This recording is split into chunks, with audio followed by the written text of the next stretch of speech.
Hey, what is up everyone? Welcome back to another review, and today I'm taking a look at another high-grade Iron-Blooded Orphans kit, and this right here is the Sigrun.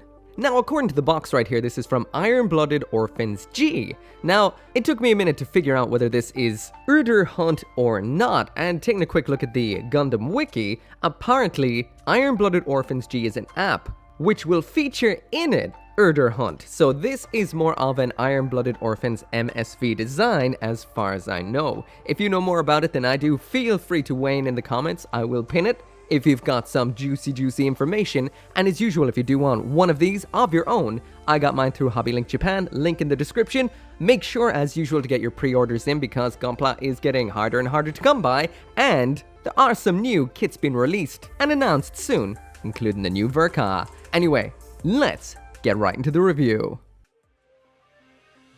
So now jumping into the aesthetics, as usual, full 360 spin, and there's the Sigrun once it is completed. Now, as usual, this has been snipped out with 2 snips only, so any nubs that are there you will see, and for the most part you won't, because this is made out of a very nice plastic, and for the most part all the nubs are very smartly placed.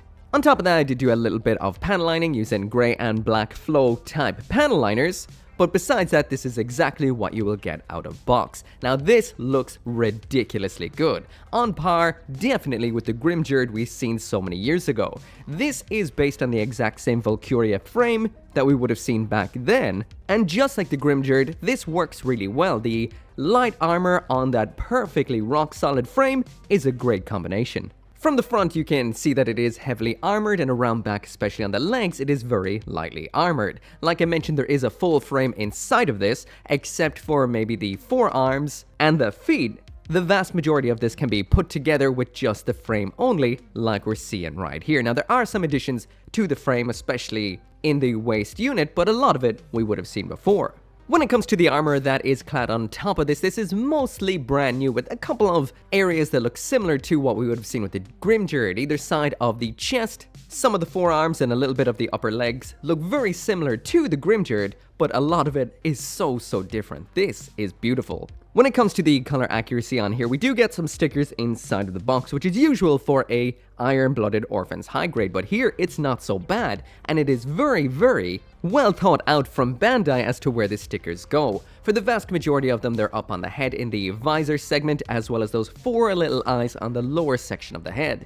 Inside of the head then we do have a little eye gray style, that is also a sticker, and round back this little bit of blue trim. On the butt flap, that is a sticker too, but everything else you're seeing on here is 100% molded in plastic. If you compare that to the line art, then it is pretty much 100% accurate, besides a couple of the vents in the front of the legs and the rear thrusters, which should be in black, but that's something you can easily do yourself because these are recessed parts. Otherwise, looking so good. The general design of this is pretty awesome. We've got almost like a bird beak helmet with that medieval armor sort of style, and a lot of spikes and angles coming out the back, giving it a very moving, fast, forward kind of vibe to it. I like it. As usual, this ticks all of the VALKYRIE frame boxes, including a medieval kind of knight style with that pretty awesome Iron-Blooded Orphans flair. Now, just like with the Gundam frames, how there's a certain amount of them because it's based on the Ars Goetia, the VALKYRIE frames are also based off of something which was Richard Wagner's The Valkyrie, so there is 9 possible VALKYRIE frames. We've got 3 so far, so will we get the next 6? I damn well hope so. Anyway, onto the accessories.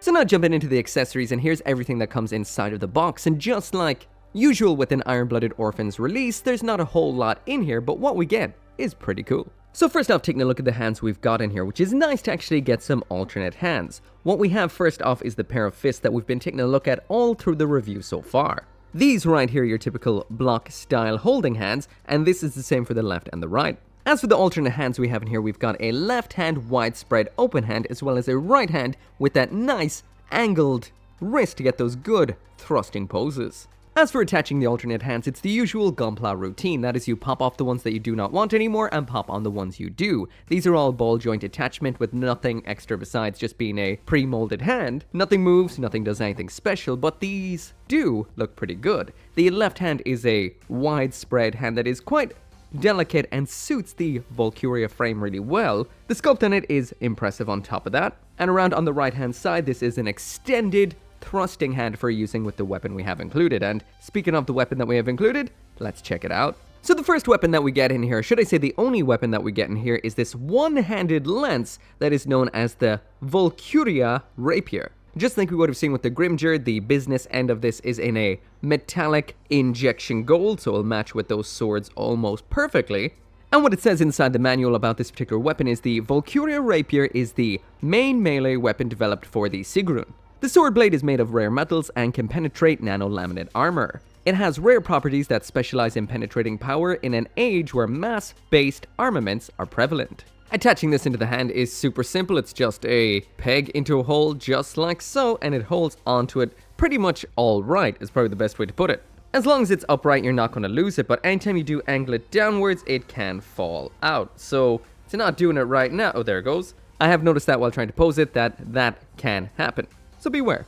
So next up in here, and pretty much the last of the accessories in here, is the VALKYRIE round shield. So as, the name suggests, it's a shield that is round. There's the front, all of that is color separated, besides those little segments right there, the shinier ones, which are actually stickers. And around back then, we do have the back, and that is what it looks like. So as for attaching this into the Sigrun, it is very easy. We've got a little peg in the back of the shield, a hole in the side of either arm, so it can, be attached into the left or the right, and it just pops on in, just like so. Simple. Also, solid as a rock, and not going anywhere.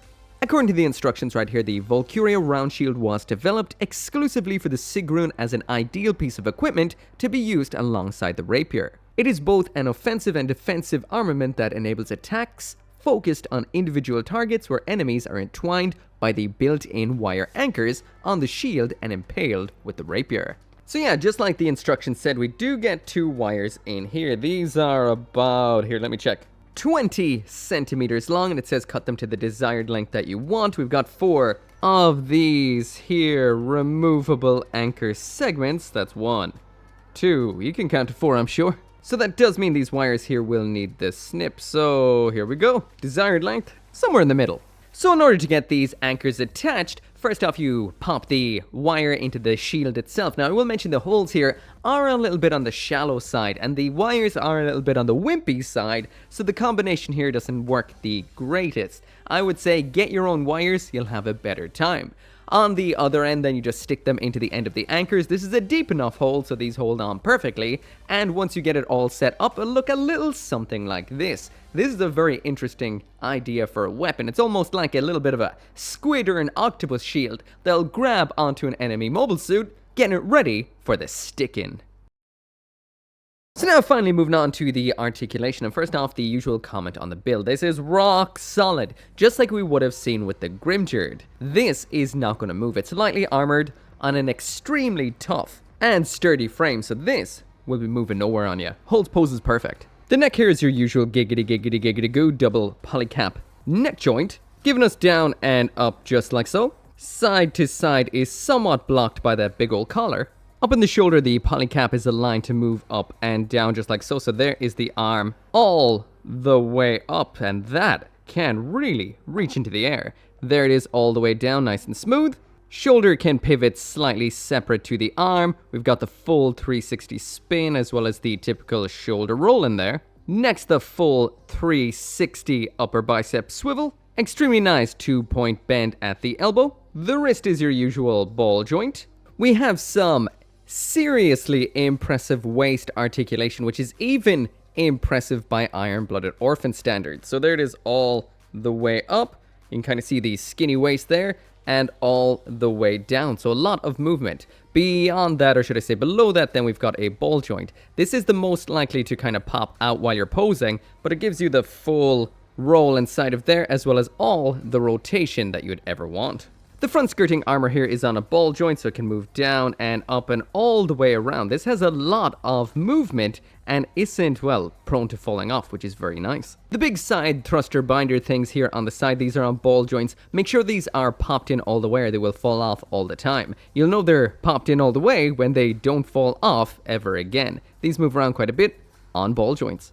As for the kicks, there it is all the way up to the front. Kicked all the way out to the back. And as for the splits, that is as high as we get, but that is still pretty good. The bend at the knee goes all the way to there, so a nice double jointed bend. There it is, set back into position. This little piece of armor up front can tilt side to side just like so. And finally getting that foot in the ground to test the functional movement. There it is all the way to the front, so not a whole lot forward. There it is out to the back, so not too bad at all. We lost a little bit of armor. There it is side, all the way to side, and that, well, you couldn't ask for any more. So when it comes to articulation, the VALKYRIE frame has always been to me the superior frame when it comes to Iron-Blooded Orphans kits. It's just so rough, tough, holds onto every position and has a lot of articulation. We saw this with the Grimgerde very, well, a lot. Not so much with the Helmwig because of all of the armor on it, but it was still really good.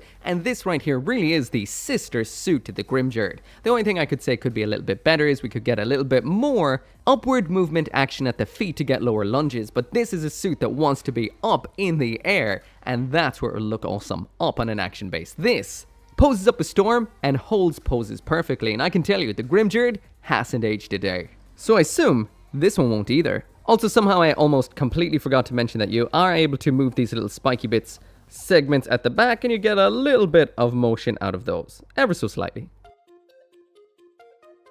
So anyway, that right there is it for the review, and when it comes to high-grade Iron-Blooded Orphans kits, this one right here to me is gold tier through and through, and essentially almost perfect. We do have a couple of stickers on here, which is par for the course for Iron-Blooded Orphans, but we don't have many and not in any critical positions. Overall, this looks phenomenal, just like the Grimgerde, but a little bit different. Plastic-wise, it's super easy to cut out and clean up, no issues whatsoever, it's nice to build. The frame is rock solid and it all feels and looks great once you're finished. When it comes to the accessories in here, it is simple like you would expect with the Iron-Blooded Orphans line, but it is simple and effective. We've got a really cool shield and a very simple attacking weapon, and an extra opposed hand is always nice to get. Finally then, like I mentioned, the articulation is rock solid, looks great, and this is one hell of a cool mobile suit right here. I highly recommend it. As usual, I got this through Hobby Link Japan. The link is down there in the description. As always, thank you so much for watching. Make sure to come back for more Gunpla reviews, and I'll see you next time.